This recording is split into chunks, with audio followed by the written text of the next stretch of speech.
여러분, 하루 만에 코스피와 코스닥 양대 시장 모두에 거래를 딱 멈추는 매수 사이드카가 발동됐습니다. 네, 정말 역사에 남을 만한 어마어마한 장이었죠. 코스피 8.44% 폭등.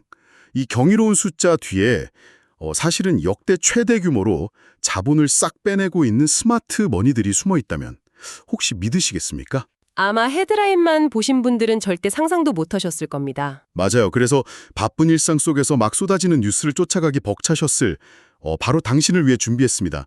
이번 심층 분석에서는 2026년 4월 1일자 글로벌 시황 야간 브리핑 자료를 저희가 아주 완전히 해체해 볼 건데요. 네, 가장 중요한 인사이트만 딱딱 뽑아내 드릴 예정입니다. 자, 당장 어제 하루 동안 코스피가 무려 8.44% 치솟아서 5,478.70을 기록했어요.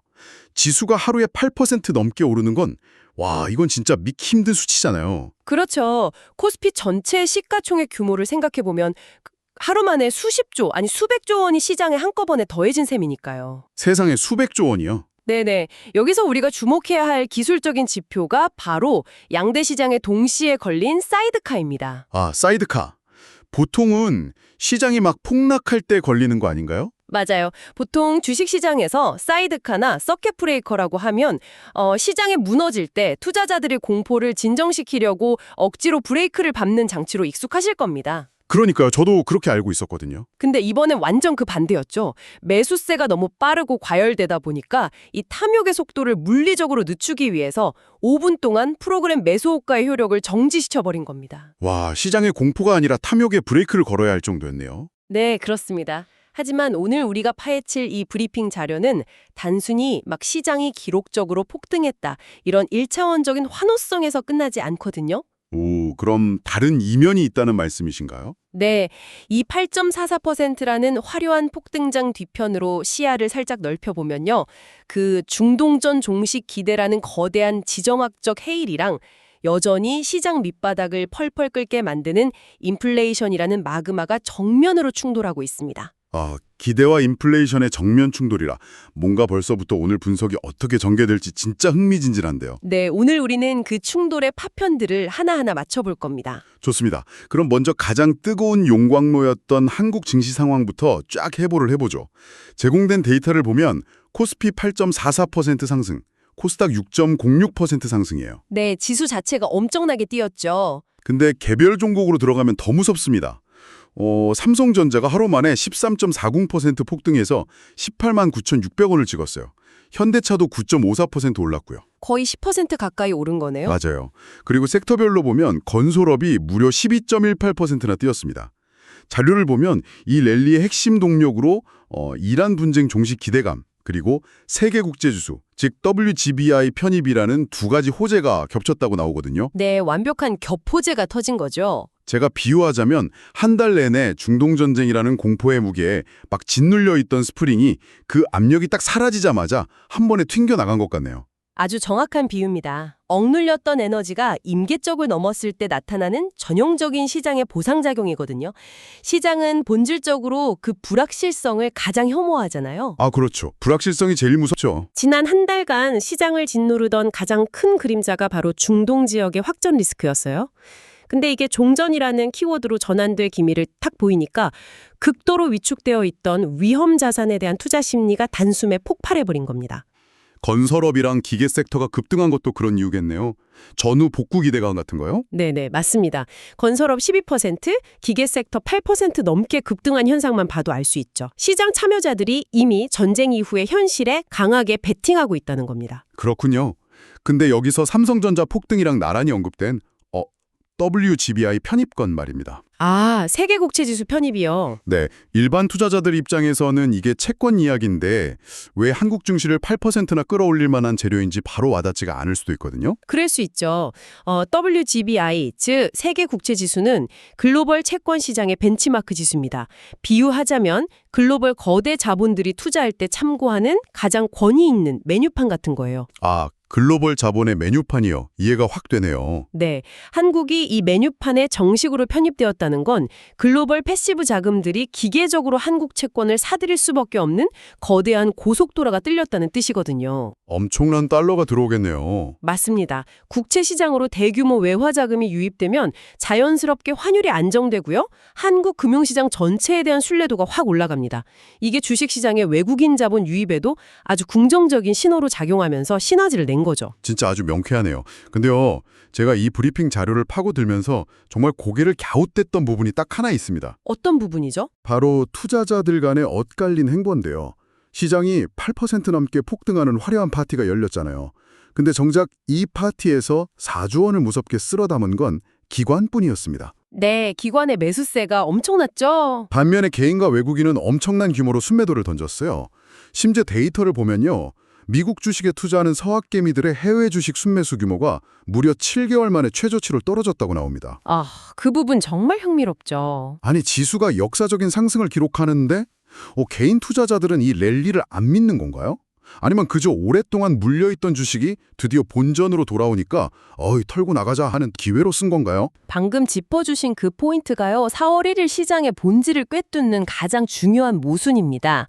표면적으로는 격포제에 의한 랠리지만 개인 투자자들의 심리 밑바탕에는 극심한 피로감이 쫙 깔려 있거든요. 피로감이요? 하긴 최근 한 달 동안 장이 좀 힘들긴 했죠. 네, 지난 한 달간 시장이 겪은 최대 낙폭의 고통을 생각해 보시죠. 개인들의 대규모 매도는 말씀하신 그 본전 심리의 발현일 가능성이 매우 높습니다. 아, 드디어 원금 회복했다. 이런 거군요. 맞아요. 지루하고 고통스러운 하락장을 막 버티다가 드디어 올랐으니 일단 팔고 이 지긋지긋한 불확실성에서 벗어나자, 이런 생존 본능이 강력하게 작동한 거죠. 그렇겠네요. 외국인이 그 환율의 엄청난 변동성 속에서 그냥 관망하면서 매도로 돌아선 것도 비슷한 맥락이겠고요. 네네, 환차손 리스크를 피하려는 움직임이죠. 근데 기관 혼자서 4조 원이라는 돈을 밀어넣으면서 무리하게 시장을 확 끌어올렸다는 뭔가 이 찝찝함을 지울 수가 없습니다. 그 찝찝함이 데이터를 통해 팩트로 딱 증명되는 부분이 있습니다. 자료를 자세히 보시면요. 한국 증시가 폭등한 바로 지난주에 글로벌 주식 및 채권형 펀드에서 이례적인 동반 순유출이 일어났습니다. 동반순 유출이요? 둘 다 빠져나갔다고요? 네, 특히 주식형 펀드에서는 역대 최대 규모의 자금이 빠져나갔다는 통계가 잡혔어요. 잠깐만요. 이해가 안 가는 게 종전 기대감으로 전 세계가 축제 분위기인데 정작 거대한 자금을 굴리는 글로벌 스마트 머니들은 역대 최대 규모로 주식시장에서 돈을 빼고 있다고요. 앞뒤가 너무 안 맞지 않습니까? 그게 바로 우리가 막 뉴스 헤드라인만 보고 시장을 섣불리 판단하면 안 되는 이유입니다.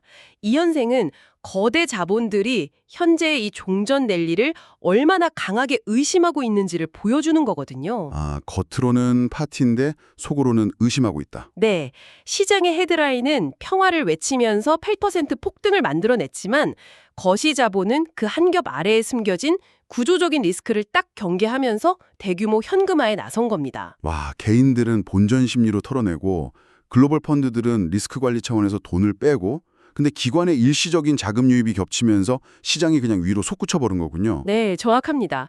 세 주체의 엇갈린 톱니바퀴가 만든 기형적인 폭등장이죠. 와, 그 말씀을 들으니까요. 겉으로는 화려하게 웃고 있지만 속으로는 진짜 살얼음판을 걷고 있는 시장이라는 생각이 확 드네요. 맞습니다. 그래서 더 넓은 시야가 필요한 거죠. 그렇다면 이 불안한 훈풍이 한국을 넘어 글로벌 시장에서는 어떻게 다르게 혹은 모순되게 나타나고 있는지 시야를 좀 넓혀보죠. 글로벌 동향도 아주 흥미롭죠? 데이터를 보면 일본 니케이 지수는 엔화 약세를 바탕으로 5.24% 상승했습니다.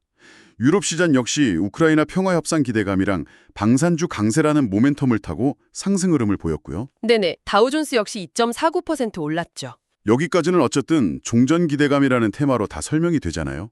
근데 제가 여기서 진짜 치명적인 모순점을 하나 발견했습니다. 오, 어떤 부분이죠? 오늘 언론 뉴스 헤드라인들을 보면 막 나스닥 3.8% 급등, 빅테크 껑충 이러면서 도배가 됐거든요. 네, 저도 아침에 그 헤드라인들 봤습니다. 근데 실제 브리핑에 제공된 기술적인 주요 지수 데이터표를 쫙 뜯어보니까 S&P 500이란 나스닥 변동률이 0.00%로 굳어 있어요. 아, 그 부분 찾으셨군요. 전 처음에 이거 데이터가 잘못된 건가 싶었거든요.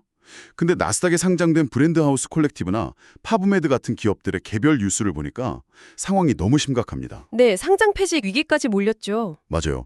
순손실 누적이랑 시가총액 미달로 상장 폐지 리스크까지 부각됐다고 나오더라고요. 아니 시장은 평화의 환상에 취해서 빅테크 급등 헤드라인을 막 쏟아내고 있는데 실제 전체 지수 데이터랑 개별 중소형 기업들의 생존 현실은 전혀 딴판인 것 아닙니까? 와, 아주 예리하십니다. 그 0.00%라는 숫자가 시사하는 바가 대단히 큽니다. 오류가 절대 아니고요. 현재 미국 증시가 얼마나 기형적으로 양극화되어 있는지를 완벽하게 설명해주는 지표거든요. 아, 지표 자체가 팩트라는 거군요. 네, 미국 지수들은 대부분 시가총액 가중 방식을 사용하잖아요.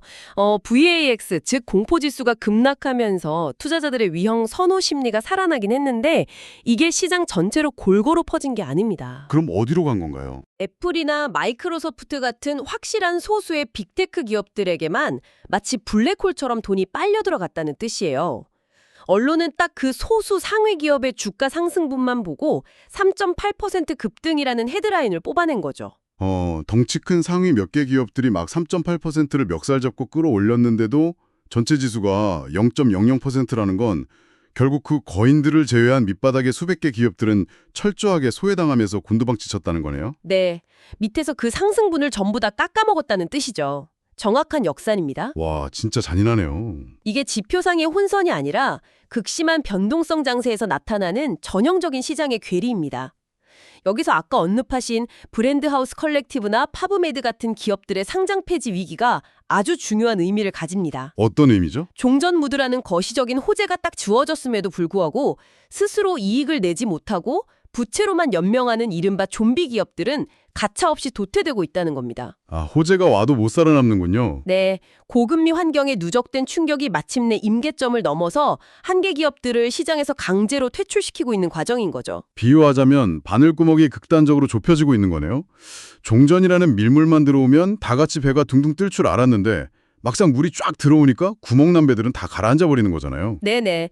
그리고 오직 실적이라는 튼튼한 모터를 단 빅테크들만 질주하고 있는 거죠. 아주 적절한 비유입니다. 환호성 속에서도 이 자본의 논리는 놀라울 만큼 냉정하게 옥석가리기를 진행하고 있군요. 맞습니다. 진짜 소름 돋게 냉정하죠. 좋습니다.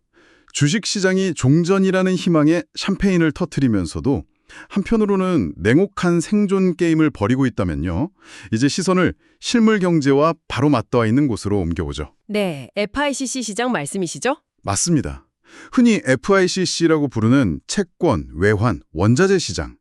여기서는 주식시장과는 차원이 다른 매우 날카롭고 직접적인 경고음이 막 울리고 있습니다. 데이터가 진짜 충격적이에요. 원자재 쪽 변동폭이 엄청났죠. WTI 원유 가격이 무려 2배 가까이 뛰어오르면서 2.62달러가 상승했습니다. 이 여파로 당신이 오늘 아침 출근길에 무심코 지나친 주요 소액, 국내 휘발유 가격은 단숨에 1,900원을 돌파했어요. 서울 시내는 벌써 1,950원대를 찍었고요. 네, 매일 아침 차를 몰고 나가는 청취자 여러분의 지갑에 즉각적으로 아주 뼈아프게 타격을 주는 실물 지표들이죠. 그러니까요. 게다가 달러 인덱스가 0.5 수준으로 떨어지는 약달러 기조 속에 원달러 환율도 1,445원으로 내려갔잖아요. 근데 진짜 등골이 서늘한 건 바로 대체 자산들의 움직임입니다. 아, 금이랑 비트코인이요? 네. 금, 즉 XAU 지표랑 비트코인이 동반 폭등했는데 둘 다 나란히 10만 3천이라는 경이로운 수치를 기록했어요. 금은 10만 3천 달러, 비트코인도 10만 3천 달러 선을 딱 터치한 겁니다. 우연의 일치치고는 아주 상징적인 숫자죠. 주식시장은 평화가 왔다고 파티를 열었는데 정작 주유소에 간 당신은 리터당 1,900원이 넘는 기름값을 보고 막 경악하는 상황입니다. 아니 평화가 온다는데 도대체 왜 원유랑 금, 비트코인 같은 대체 자산들이 미친 듯이 폭등하는 걸까요? 참 아이러니하죠. 제가 비유를 하자면 가스레인지 불을 딱 껐는데 부엌 전체는 오히려 더 숨막히게 뜨거워지는 기분입니다. 와, 가스레인지 불을 껐는데 부엌이 더 뜨거워진다. 이거 인플레이션의 후행적 속성을 완벽하게 설명하는 표현이네요. 아, 그런가요? 네, 그 열기가 아직 남아있는 이유? 즉 FICC 시장이 주식시장과 완전 정반대의 신호를 보내는 기저 논리를 한번 살펴보죠. 전쟁이 끝난다고 해서 지난 수년간 망가지고 재편된 글로벌 공급망이 하루아침에 딱 복구될 력 없잖아요. 아, 그렇겠네요. 배가 다시 오고 가고 하려면 시간이 걸리니까요. 맞아요. 배가 다시 항로를 잡고 공장이 제궤도에 오르는 데는 엄청난 시간이 소요됩니다. 거기에 더해서 산유국들의 모임인 오펙은 유가 방어를 위해서 감산을 연장하려는 기조를 꽉 유지하고 있거든요. 기름줄을 계속 쬐고 있다는 거군요. 네, 종전이라는 정치적 이벤트 딱 하나가 이런 물리적인 공급 부족과 물가 상승이라는 구조적 문제를 단숨에 해결해주지 못한다는 걸 원자재 시장의 숫자로 증명하고 있는 겁니다. 그럼 금이랑 비트코인이 똑같이 폭등한 것도 결국 같은 맥락이겠네요. 인플레이션 해지 수단으로서요. 그렇습니다. 전통적인 안전자산의 상징인 금, 그리고 디지털 시대의 새로운 도피처로 여겨지는 비트코인이 동시에 10만 3천 원이라는 고점을 찍었다. 이건 스마트머니들이 법정 화폐 시스템, 즉 달러가 가진 구매력의 하락을 극도로 경계하고 있다는 뜻입니다. 화폐 가치가 떨어질 게 뻔히 보이니까 도망가는 거군요. 네, 발행량이 한정된 실물 자산과 대체 자산으로 불을 빠르게 피신시키고 있는 거죠. 와, 진짜 소름 돋네요. 여기서 이 흐름의 방점을 딱 찍는 가장 중요한 지표가 하나 더 있습니다. 바로 미국 10년물 국채금리입니다. 오늘 브리핑 데이터를 보면 국채금리가 무려 5bp나 상승해서 4.309%를 기록했어요. 채권 금리가 올랐다는 건 채권 가격이 떨어졌다는 뜻이잖아요. 매도세가 나와서 금리가 올랐다는 건 도대체 어떤 의미입니까? 채권 금리는 시장이 향후 중앙은행의 기준금리를 어떻게 예상하는지를 보여주는 가장 투명한 거울이거든요. 유가가 막 폭등하고 대체 자산이 치솟는 상황, 즉 인플레이션의 불씨가 다시 타오르는 걸 채권 시장이 두 눈으로 목격한 겁니다. 그럼 연준이 금리를 못 내릴 거라고 본 거네요. 정확합니다. 시장 참여자들은 물가가 이렇게 뛰면 연방준비제도가 당분간 내파적 기조를 절대 꺾지 못하겠구나. 우리가 그토록 기대했던 금리 인하 사이클에 강력한 제동이 걸리겠구나라고 판단을 딱 내린 거죠. 금리 인하의 꿈이 박살났군요. 네, 그 금리 인하 지연에 대한 실망감과 공포를 미리 채권 금리에 싹 반영하면서 수익률 곡선이 위로 확 튀어오른 겁니다. 이제야 모든 퍼즐이 다 맞춰지네요. 주식시장은 전쟁이 깜난다, 이제 유동성 파티다 하면서 눈앞에 희망에 취해서 샴페인을 빵 터트린 반면에 채권 시장은 달랐죠. 네, 채권이랑 원자재 시장은 팔짱을 딱 끼고 지금 주요소 기름값 오르는 거 안 보여? 연준이 이 상황에서 금리를 순순히 내려줄 것 같아? 라면서 찬물을 쫙 끼얹고 있는 거군요. 한날 한시에 두 시장이 완전히 정반대의 미래를 베팅하고 있습니다. 그래서 지금의 거시경제는 극명한 모순을 양손에 쥐고 막 외줄따기를 하는 형국입니다. 한쪽이 틀렸거나 아니면 한쪽이 처참하게 붕괴해야만 끝나는 게임인 거죠. 와, 진짜 살벌한 외줄타기네요. 자, 그렇다면 이렇게 주식과 실물 경제가 정면 충돌하는 거대한 거시경제 소용돌이 속에서 당장 내일 아침 출근해야 하는 당신은 달력의 어느 날짜에 펜을 들고 동그라미를 쳐야 할까요? 일정을 체크하는 게 정말 중요하죠. 브리핑에 제공된 이번 주의 주간 캘린더를 통해서 실질적인 가이드를 한번 세워보겠습니다. 당장 하루 뒤인 4월 2일에 엄청난 지표들이 쏟아집니다. 네, 굵직한 이벤트들이 많습니다. 우선 한국의 3월 소비재 물가지수, 즉 CPI가 발표되는데 시장의 예측치는 2.4%입니다. 그리고 한국 증시의 운명을 쥐고 있는 삼성전자의 1분기 실적 발표가 예상되어 있고요. 네, 미국 쪽도 만만치 않죠. 맞아요. 바다 건너 미국에서는 트럼프 대통령의 연설이 잡혀 있습니다. 그리고 다음 날인 4월 3일로 딱 넘어가면 미국의 비농업 고용지수, 실업률, 평균 시간당 임금 같은 연준이 가장 민감하게 보는 핵심 고용지표들이 줄대기하고 있습니다. 실업률 예측치는 4.4%고요. 캘린더에 적힌 이 일정들은요, 단 하나도 허투루 넘길 수 없는 지표들입니다. 우리가 지금까지 논의한 시장의 그 모순을 검증할 수 있는 아주 강력한 리트머스 시험지들이거든요. 하나하나가 다 폭탄이 될 수 있겠네요. 맞습니다. 삼성전자부터 한번 볼까요? 오늘 하루에만 13% 넘게 폭등하면서 모든 투자자의 기대감을 한 몸에 쫙 받았죠. 네, 시장을 하드캐리했죠. 당장 내일 발표될 1분기 실적이 과연 이 폭발적인 주가 상승을 숫자로 정당화할 수 있을지, 이게 첫 번째 관문입니다.